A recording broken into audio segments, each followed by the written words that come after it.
اللہ کریم کی بارگاہ میں ہے نا، یہ فلسفہ سمجھ لیں، وہاں دل دیکھا جاتا ہے، عمل کی باری تو بہت بعد میں آتی ہے۔ آپ کی نیت کیا تھی؟ آپ نے نیت کر کے کام شروع کر دیا نا، بے شک نہ کر پائیں، میرا کریم جانتا ہے کہ اس کی نیت کیا تھی، اللہ وہ اجر عطا فرما دیتا ہے۔ ایک بزرگ تھے، کہیں سے ٹریول کرتے ہوئے جا رہے تھے، راستے میں انہوں نے ایک بہت بڑا جو ہے مٹی کا ڈھیر دیکھا، اور اس وقت اس قوم کے اندر جو ہے نا قحط تھا، لوگ بھوکے تھے، کھانے کو نہیں تھا۔ انہوں نے سوچا کاش یہ پورا ڈھیر جو ہے نا اناج کا ہوتا اور میرا ہوتا، تو میں یہ پورا اناج اللہ کے بندوں پر خیرات کر دیتا، سب کو بانٹ دیتا۔ نہ انہوں نے اناج بانٹا، نہ اناج خریدا۔ What you did it intention, اچھی نیت کر لی، ہوتا تو میں کرتا، ہے نہیں۔ سبحان اللہ، اللہ کی طرف سے حکم ہوتا ہے کہ میرے اس بندے کے نامہ اعمال میں یہ جتنا اناج خیرات کرنے کی اس نے نیت کی تھی اتنا ثواب لکھ دیا جائے۔ انما الاعمال بالنیات۔ کچھ روایتوں میں یہ پڑھا کہ اللہ پاک کی بارگاہ سے فرشتوں کو حکم ہوتا ہے کہ میرے اس بندے کے نامہ اعمال میں یہ نیکی لکھ دو۔ کہا یا اللہ ہم تو کرامن کاتبین ہیں، ہم تو ساتھ ہیں اس نے یہ نیکی کی نہیں ہے۔ ارشاد ہوتا ہے کی نہیں ہے مگر اس کا ارادہ تھا، اس کی نیت تھی کہ میں نے کرنی ہے۔ تو سبحان اللہ، انسان اپنے ذہن میں اچھی اچھی نیتیں رکھے۔ ادھر تو نیتیں بھی بری ہوتی ہیں، پیسے آئیں گے تو صدقہ خیرات کروں گا، یہ نیت نہیں بنتی۔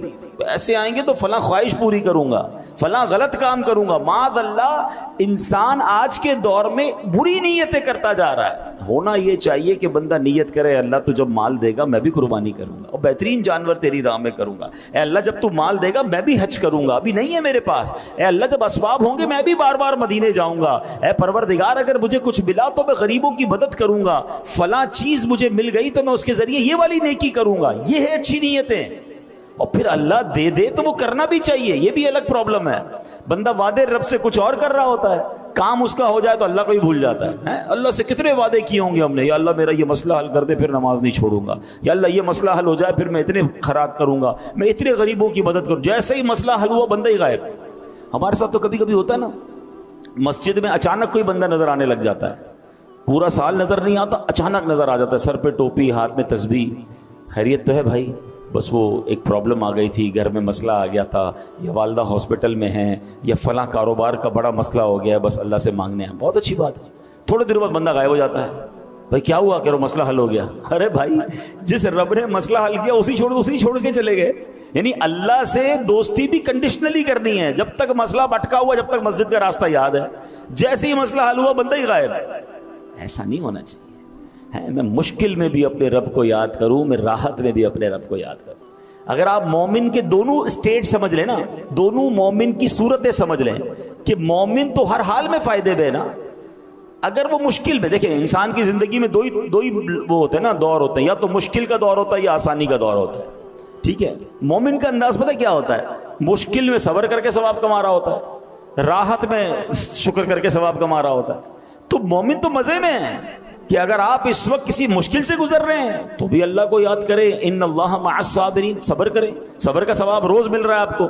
جیسے ہی اللہ نے اچھے دن کر دیے اب شکر کرنا شروع کر دیں، ہیں لئن شکرتم لازیدنکم، تم میرا شکر ادا کرو میں تمہیں اور عطا کروں گا۔ یعنی مجھ پر تو ہر وقت رحمت کی بارش برسنی چاہیے تھی، مگر ادھر معاملہ الٹا ہے۔ مشکل ہوتی ہے تب بھی اللہ کو کچھ لوگ ناراض کرتے ہیں۔ وہ کیسے؟ شکوے، شکایت، کمپلین، معاذ اللہ، اللہ سے ہی مایوسی کی باتیں شروع کر دیتے ہیں۔ غلط ہو رہا ہے۔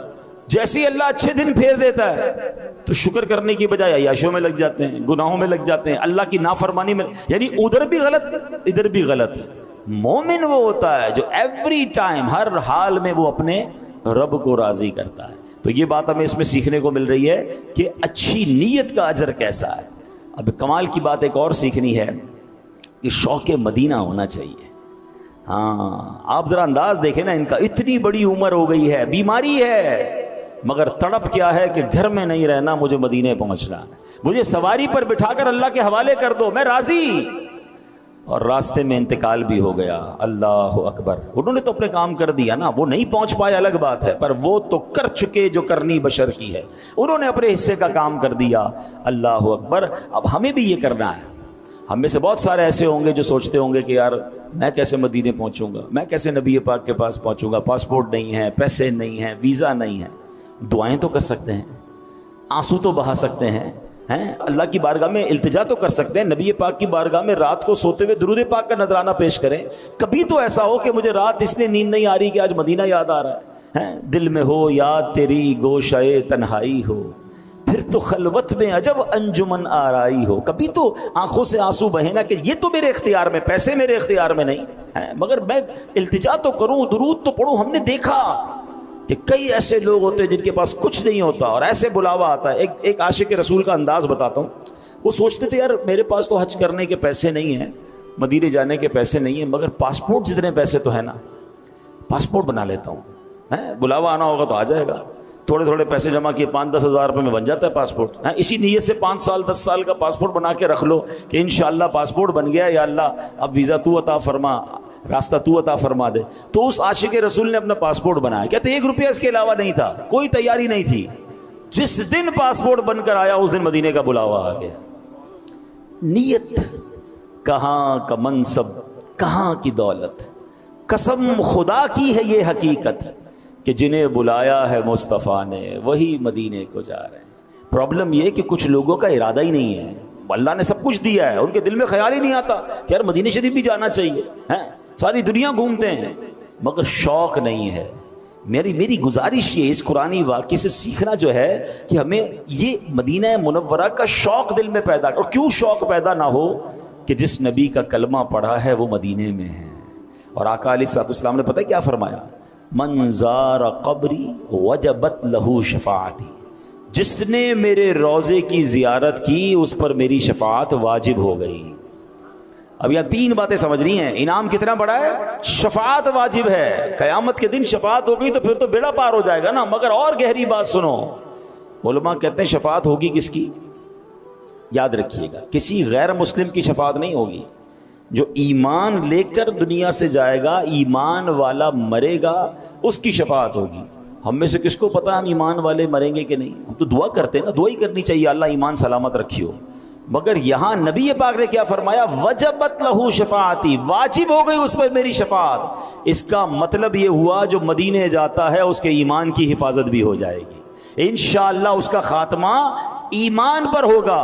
ایک اور عشق والی بات سنو, روایتوں میں آتا ہے جب قیامت کا دن آئے گا نا, سب سے پہلے شفاعت کبریٰ تو نبی پاک کو عطا کی جائے گی. سب سے پہلے شفاعت نبی پاک فرمائیں گے, جنت کا دروازہ کھلوائیں گے, اللہ کی بارگاہ میں سجدہ کریں گے, آپ کو شفاعت کی اجازت ملے گی. مگر اس کے بعد انبیاء بھی شفاعت کریں گے, اولیاء بھی شفاعت کریں گے, حافظ قرآن شفاعت کریں گے, حاجی اپنے گھر والوں کی شفاعت کرے گا. یہ تفصیل ہے کہ کس کس کو قیامت کے دن شفاعت کا موقع ملے گا. مگر سنو, جو مدینے گیا ہے, نبی پاک نے یہ نہیں فرمایا اس کی شفاعت واجب ہو گئی, فرمایا اس پر میری شفاعت واجب ہو گئی.